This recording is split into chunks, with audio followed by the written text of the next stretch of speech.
एक गांव में गोलू नाम का एक नौजवान लड़का रहता था। जैसा उसका नाम था वैसा ही उसका स्वभाव भी था, एकदम भोला। वो ज्यादा दिमाग नहीं लगाता था, जैसा उसके घर वाले और लोग उसे बोल देते वैसा ही वो कर देता, और जो उसे लगता बिना सोचे समझे लोगों के सामने वही बोल देता। गोलू के घर की आर्थिक स्थिति काफी अच्छी थी। उसके पिता के पास खेती करने के लिए पर्याप्त जमीन थी जिसमें अच्छी खासी फसल हो जाती थी। गोलू के माता पिता काफी दयालु स्वभाव के व्यक्ति थे, लेकिन लोग उनके इस दयालु स्वभाव का गलत फायदा उठाते थे। गांव के लोग अक्सर अपनी मजबूरी सुनाकर उनसे अनाज और पैसे उधार मांग लेते, लेकिन लौट आते समय आनाकानी करते और तरह तरह के बहाने बनाते। गोलू के माता पिता भी अपने शांत और दयालु स्वभाव की वजह से लोगों पर अपना उद्धार वापस लेने के लिए दबाव नहीं डालते थे। इस तरीके से दोस्तों, रिश्तेदारों और गांव वालों के बीच उनके बहुत से पैसे उधार के रूप में फंस चुके थे। इसके बावजूद अब भी अगर उनके पास कोई अपनी मजबूरी सुनाकर रोने लग जाता तो वो उसे भी धन या पैसे उधार देकर उसकी मदद कर देते। शायद अपने माता पिता की वजह से ही गोलू का स्वभाव भी इतना बोला था। इसी बीच गोलू के माता पिता बड़े धूमधाम से भोलों की शादी भी कर देते हैं, लेकिन गोलू की पत्नी स्वभाव से थोड़ी तेज और नाज नखरे वाली थी, इसीलिए वो अपनी मनमर्जी के खर्च करती और अपनी बातों से घर वालों को दबा कर रखती। लेकिन गोलू अपनी पत्नी से बहुत प्रेम करता था। वो उसकी हर इच्छा पूरी करता और उसे अपनी सारी बातें साझा करता। इसी तरीके से कुछ साल बीत गए, लेकिन एक दिन अचानक गोलू के पिता की तबीयत खराब हो गई। उन्हें गांव के वैद्य के पास ले जाया गया, लेकिन गांव के वैद्य को उनकी बीमारी का पता नहीं चल पाया। तो फिर उन्हें नगर के बड़े बेटे के पास ले जाया गया, जहां जाकर उन्हें पता चला कि गोलू के पिता के शरीर में करके रोग की शुरुआत हो चुकी है। वैद्य ने गोलू की मां को बताया कि वैसे तो इस रोग का कोई इलाज नहीं है, लेकिन क्योंकि अभी रोग की शुरुआत ही है, इसीलिए अगर सही उपचार किया जाए तो संभावना है कि रोगी को बचाया जा सकता है। लेकिन इस उपचार में समय और धन दोनों की बड़ी मात्रा में जरूरत है। गोलू और गोलू के पिता को वैद्य के पास छोड़कर उसकी मां धन की व्यवस्था करने के लिए गांव वापस आ जाती है और वह उन सभी लोगों के घर जाती है जिन्होंने पैसे उधार दे रखे थे। उनमें से कुछ लोग तो पैसा वापस कर देते हैं, लेकिन ज्यादातर लोग यहां वहां के बहाने बनाकर बात को टाल देते हैं। इसीलिए गोलू की मांग गांव के सेठ से ब्याज में पैसे लेकर शहर वापस चली आती है और अपने पति का इलाज शुरू करवाती है। लेकिन इलाज बहुत ही महंगा था और लंबा चल रहा था, इसीलिए साहूकार से और ज्यादा पैसे उधार लेने की बजाय गोलू और उसकी मां ने अपने कुछ खेत बेचने का निश्चय किया और उन्होंने अपने कुछ खेत गांव के सेठ को बेच भी दिए। लेकिन इतना लंबा इलाज करवाने के बावजूद भी गोलू के पिता की तबीयत ठीक होने का नाम नहीं ले रही थी। उनके इलाज के खर्चों की वजह से लगातार गोलू के मां के गहने और उनके खेत बिकते चले गए। अब तो उनके पास नाम मात्र के ही खेत शेष रह गई थी। लेकिन दूसरी तरफ गोलू के पिता की तबीयत दिनों दिन और भी खराब होती जा रही थी। एक दिन जब गोलू बाजार से कुछ सामान लेकर जी के घर पहुंचा तो उसने देखा कि उसकी मां उसके पिता का सिर अपनी गोद में रखकर जोर जोर से रो रही है। गोलू के पिता इस दुनिया को छोड़कर जा चुके थे। उसके पिता की मौत के बाद उसकी मां भी बहुत उदास और दुखी रहने लगी थी। साथ ही उनके परिवार में गरीबी का पहाड़ टूट पड़ा था, क्योंकि जो थोड़े बहुत खेत बचे भी थे उन्हें गोलू सही तरीके से संभाल नहीं पा रहा था। अब तक घर और खेत की सारी जिम्मेदारी उसके पिता ही संभाला करते थे, इसीलिए किसी भी काम को ठीक से नहीं कर पा रहा था। गोलू की पत्नी, जिसे मनमर्जी खर्चा करने की आदत थी, अब उसके फिजूल खर्चे भी बंद हो चुके थे। इसीलिए अब वो अपनी सास और गोलू से कुछ नहीं थी। घर में रोज छोटी छोटी बातों पर झगड़ा कर लेती, लेकिन गोलू और उसकी मां चुपचाप उसकी बातें सुन लेती। गोलू अपने साधारण स्वभाव की वजह से अपनी सारी कमजोरियों, पिछली गलतियों और सारी बेवकूफियों के बारे में अपनी पत्नी को बता देता। बाद में पत्नी उसकी इन्हीं बेवकूफियों के बारे में बोल बोलकर उसे ताने मारती और कई बार तो अपने मायके वालों के सामने उसे जलील भी करती। गोलू को लगता था कि अगर वो अपने दोस्तों और रिश्तेदारों से अपनी मजबूरी और दुख के बारे में बात करेगा तो लोगों से उसे सहानुभूति और मदद मिलेगी। लेकिन लोग उसकी मजबूरी सुनकर उसके सामने तो उसे विचारक कहते, लेकिन बाद में उसका मजाक उड़ाते कि कैसा बेवकूफ इंसान है, इसका बाप ही बेवकूफ था और ये भी बेवकूफ है, हम इसकी मदद कैसे कर दें, ये लल्लू इंसान हमारे पैसे वापस कैसे करेगा। इसी तरह से लोग उसकी पीठ पीछे उसके बारे में तरह तरह की बातें करती और उसका मजाक बनाते हैं। लोग गोलू और उसकी मां के सामने अच्छी अच्छी सलाह तो देते, लेकिन कोई भी असलियत में उसकी मदद करने के लिए सामने नहीं आता था। ऐसे ही एक दिन अचानक रात में गोलू की मां के सीने में दर्द उठा और वो भी भगवान को प्यारी हो गई। इस घटना के बाद से गोलू बहुत ही उदास और परेशान रहने लगा। काम तो वह पहले से ही ठीक से नहीं कर पाता था, लेकिन अपनी मां के जाने के बाद अब वो घर में ही उदास और दुखी होकर बड़ा रहता था। इस बात पर उसकी पत्नी उसी दिन भर ताने मारती और पड़ोसियों से उसकी बुराई करती। वह कहती जैसे इसके माँ बाप ने कम में और डरपोक थे, वैसा ही ये भी है। जब गोलू को पड़ोसियों के मुंह से अपनी पत्नी के द्वारा की गई उसकी बुराई के बारे में पता चलता तो उसे बहुत गुस्सा आता और गुस्से में वे भी अपनी पत्नी की पड़ोसियों से बुराई कर देता। उनकी इस आदत की वजह से पड़ोसी अपने सामने गोलू और उसकी पत्नी का मजाक बनाते हैं और उन दोनों की एक दूसरे से चुगली भी करते, जिसकी वजह से गोलू और उसकी पत्नी के बीच झगड़े होने शुरू हो गए। एक दिन झगड़े के दौरान उसकी पत्नी घर छोड़कर अपने मायके चली गई और यह धमकी दे गई कि अब वे कभी वापस नहीं आएगी।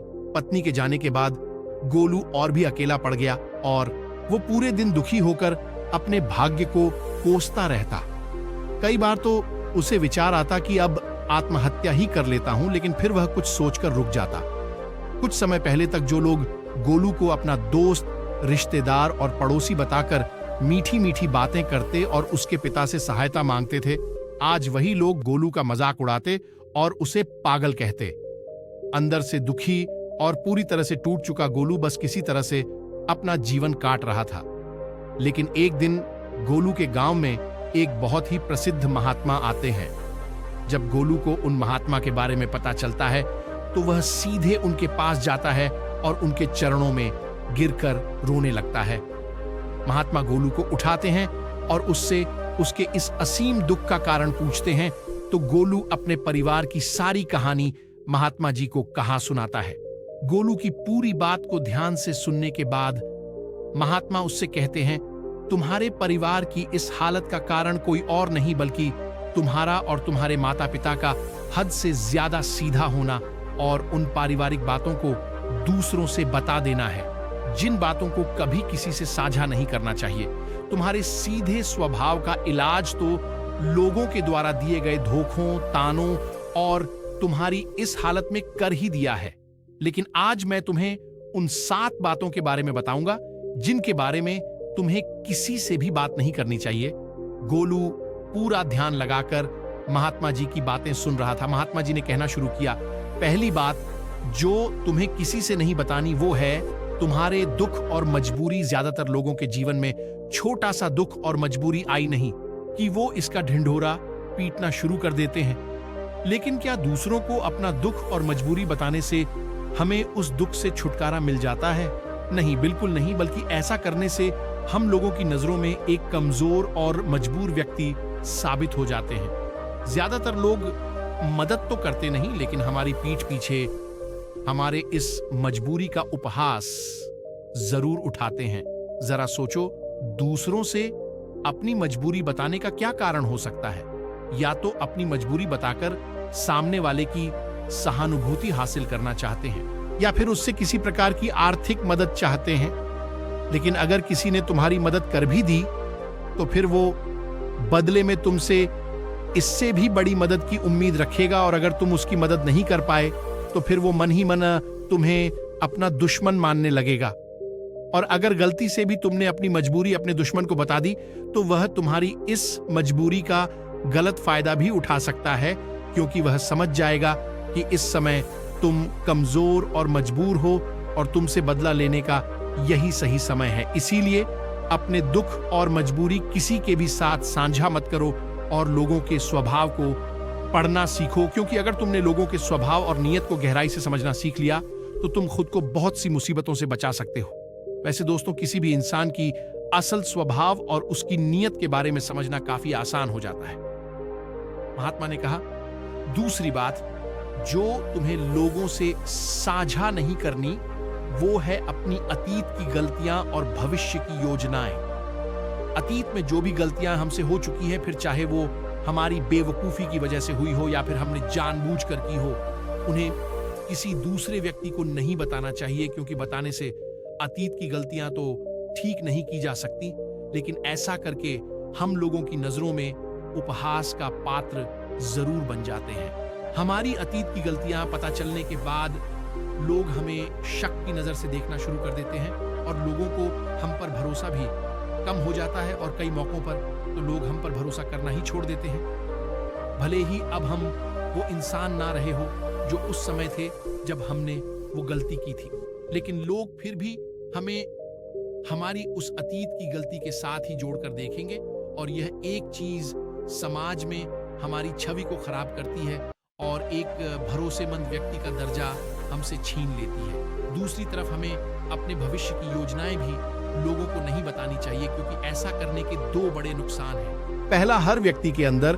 कहीं ना कहीं खुद को दूसरों से श्रेष्ठ साबित करनी और अपनी तारीफ सुनने की चाहत होती है, और ये चाहत उनके अंदर बैठे अहम की वजह से होती है। तो लगभग हर व्यक्ति ही अपने अंदर के इस अहम की पूर्ति के लिए बड़े बड़े लक्ष्य बनाता है और फिर उन लक्ष्यों की पूर्ति के लिए योजनाएं। लेकिन जब वही व्यक्ति अपने लक्ष्य और योजनाएं लोगों को बताने लगता है, तो उसके बड़े बड़े लक्ष्य और योजनाओं के बारे में सुनकर लोग उसकी तारीफ करने लगते हैं, और अपनी इस झूठी तारीफ को सुनकर व्यक्ति के अहम को ठंडक मिलती है। वो हम जो उसे ऊर्जा दे रहा था अपने लक्ष्य की पूर्ति के लिए, वो अब ठंडा पड़ने लगता है, जिससे आप व्यक्ति के अंदर अपने लक्ष्य के प्रति वो जज्बा नहीं रह जाता जो काम की शुरुआत में था, और इस बात की संभावना कई गुना बढ़ जाती है कि व्यक्ति अपने उस काम को बीच में ही छोड़ दें और उसका वो लक्ष्य कभी पूरा ही ना हो। इसीलिए हमेशा काम पूरा होने के बाद ही लोगों को उसके बारे में बताना चाहिए, और वैसे भी उन लोगों को अपनी योजनाओं के बारे में बताने का कोई मतलब नहीं जो हमारी उस योजना का हिस्सा ही नहीं है। समय से पहले अपनी योजनाओं के बारे में बताने का दूसरा नुकसान यह भी है कि लोग हमारी उस योजना को पूरा ही नहीं होने देंगे, क्योंकि कोई भी नहीं चाहता कि दूसरा व्यक्ति उससे आगे निकल जाए। इसलिए जब लोगों को तुम्हारे लक्ष्य और योजनाओं के बारे में पता चलेगा, तो वो तुम्हें पीछे खींचने की कोशिश करेंगे। यहाँ तक कि वे लोग भी जो अब तक आपकी मदद कर रहे थे, आपके दोस्त और रिश्तेदार भी पीछे हट जाएंगे, और अगर तुम्हारा बुरा चाहने वाले लोगों को तुम्हारी योजनाओं के बारे में पता चल गया, तो वह निश्चित रूप से तुम्हारी योजना को असफल बनाने की पूरी कोशिश करेंगे। इसलिए अपनी अतीत की गलतियां हो और भविष्य की योजनाओं को हमेशा गुप्त रखना चाहिए। महात्मा ने कहा, तीसरी बात जो तुम्हें किसी से नहीं बतानी वो है अपने घर की बातें। हमारे घर में हमारे माता पिता, बच्चों, सास, बहू या पति पत्नी के बीच क्या बातें हो रही हैं, वो हमें किसी से नहीं बतानी चाहिए, क्योंकि अक्सर घर में छोटी मोटी बहस या लड़ाई के बाद हम गुस्से में दूसरों से अपने परिवार की बुराई करना तो शुरू कर देते हैं, लेकिन उस समय ये भूल जाते हैं कि जो व्यक्ति हमारी बातें सुन रहा है वो भविष्य में हमारी इन्हीं बातों के लिए हमें नीचा दिखा सकता है या लोगों के सामने हमें अपमानित कर सकता है। और वैसे भी जब हम लोगों के सामने अपने घर की बातें बताना शुरू कर देते हैं, तो लोगों को हमारे घरेलू मामलों में घुसने का मौका मिल जाता है, और वो जरूरत पड़ने पर हमारे इस घरेलू मनमुटाव का फायदा भी उठा सकता है। इसके अलावा भी जब घर वालों को पता चलता है कि परिवार के किसी सदस्य ने उसकी बुराई की है, तो उसे बहुत बुरा लगता है, और इस बात को लेकर घर में और भी लड़ाई झगड़े शुरू हो जाते हैं। सास बहू और पति पत्नी के बीच अधिकतर झगड़े तो सिर्फ इसलिए होते हैं क्योंकि वो दोस्तों, रिश्तेदारों और पड़ोसियों से एक दूसरे की बुराई करते हैं। इसीलिए अगर हम अपने परिवार के सदस्यों की तारीफ नहीं कर सकते, तो किसी और से हमें उनकी बुराई भी नहीं करनी चाहिए। महात्मा ने आगे कहा, चौथी बात जो तुम्हें किसी से नहीं बतानी वो है अपनी कमजोरियां और अपनी ताकत। पहली बात तो ज्यादातर लोगों को अपनी कमजोरी और ताकत के बारे में पता ही नहीं होता, और अगर तुम्हें अपनी कमजोरी और ताकत के बारे में पता है तो तुम सच में एक बहुत ही बुद्धिमान व्यक्ति हो, लेकिन दूसरों के सामने अपनी कमजोरी और ताकत के बारे में ना बताने के दो बड़े कारण हैं। पहला, कि अगर तुम्हारे दुश्मनों को तुम्हारी सबसे बड़ी ताकत के बारे में पता चल गया तो अब वो तुम्हारी सबसे बड़ी ताकत नहीं रह जाएगी, क्योंकि तुम्हारे दुश्मन तुम्हारी उस ताकत का कोई ना कोई तोड़ निकाल ही लेंगे। और अगर तुम्हारी सबसे बड़ी कमजोरी भी लोगों के सामने उजागर हो गई, जो लोग अपनी बात मनवाने के लिए तुम्हारी उस कमजोरी पर ही प्रहार करेंगे और तुम्हें मजबूर होकर हमेशा ही दबना पड़ेगा, वो सामने वाले की बात माननी पड़ेगी। इसीलिए अपनी कमजोरी किसी को भी नहीं बतानी चाहिए, यहां तक कि पति को अपनी पत्नी से और पत्नी को अपने पति से भी नहीं, क्योंकि जरूरत पड़ने पर अपनी बात मनवाने के लिए यह एक दूसरे की कमजोरियों का फायदा भी उठा सकते हैं। और अगर पति की कमजोरी पत्नी को पता है तो पति को हमेशा ही दबकर रहना पड़ेगा, और इसका उल्टा भी उतना ही सही है। महात्मा ने आगे कहा, पांचवी बात जो तुम्हें दूसरों से नहीं बतानी वो है अपनी आमदनी और अपने धन के बारे में। अब किसी से अपनी आमदनी के बारे में ना बताने का क्या कारण हो सकता है? तो इसके दो बड़े कारण हैं। पहला, कि अगर हमारी आमदनी कम है और लोगों को इसके बारे में पता चल गया तो वो जरूरत पड़ने पर कभी भी हमारी आर्थिक मदद नहीं करेंगे और हमसे दूर भागेंगे, क्योंकि समाज में एक गरीब व्यक्ति की आर्थिक मदद करने से हर व्यक्ति डरता है। उन्हें इस बात का डर होता है कि इसकी आमदनी तो इतनी कम है, ये पैसे वापस कैसे करेगा। और साथ ही हमारी आमदनी के बारे में जानकर लोग हमारी हैसियत का अनुमान भी लगा लेते हैं और फिर हमें उसी के अनुसार इज्जत भी देते हैं, और अगर आमदनी बहुत कम है तो हमारा उपहास भी उड़ाते हैं।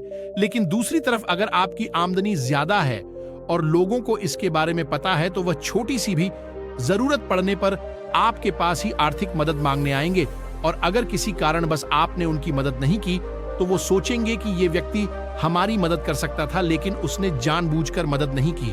तो इस तरीके से आपकी ज्यादा आमदनी आपके दोस्तों और रिश्तेदारों के साथ आपके आपसी मनमुटाव और झगड़े का कारण बनेगी। इसीलिए अगर आमदनी कम है तो लोग मजाक उड़ाएंगे, और अगर ज्यादा है तो हर व्यक्ति तुमसे मदद मांगता रहेगा। इसीलिए अपने धन के बारे में बात न करने में ही समझदारी है। और शास्त्रों में तो यहां तक कहा गया है कि पति को अपनी कमाई के बारे में कभी भी पूरी तरह से अपनी पत्नी को नहीं बताना चाहिए, क्योंकि अगर पत्नी को पति की कमाई के विषय में पता चल गया तो वो उसकी कमाई को अपने हिसाब से चलाने की कोशिश करेगी, उसके धन पर जरूरत से ज्यादा अपना अधिकार जताएगी और पति के तमाम खर्चों पर रोक लगाने का प्रयास करेगी।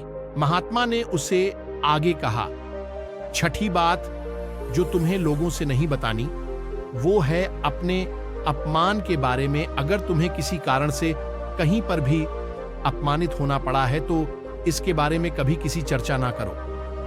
अपनी पत्नी को भी ना बताओ, क्योंकि तुम्हारी पत्नी बेशक उस वक्त तुम्हारे पक्ष में बात करेगी लेकिन बाद में बात बात पर उस अपमान का ताना देती रहेंगी। और अगर दूसरे लोगों को भी तुम्हारे उस अतीत में हुए अपमान के बारे में पता है तो वो कभी भी 4 लोगों के सामने तुम्हारे उस अपमान के बारे में बात करके तुम्हें जलील कर सकते हैं।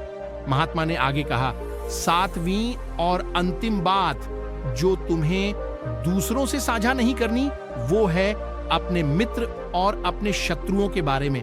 हालांकि ज्यादातर लोगों को इससे कोई मतलब नहीं होता कि हमारे मित्र और शत्रु कौन है, लेकिन इस जानकारी का गलत फायदा वो लोग उठा सकते हैं जो हमारा बुरा चाहते हैं।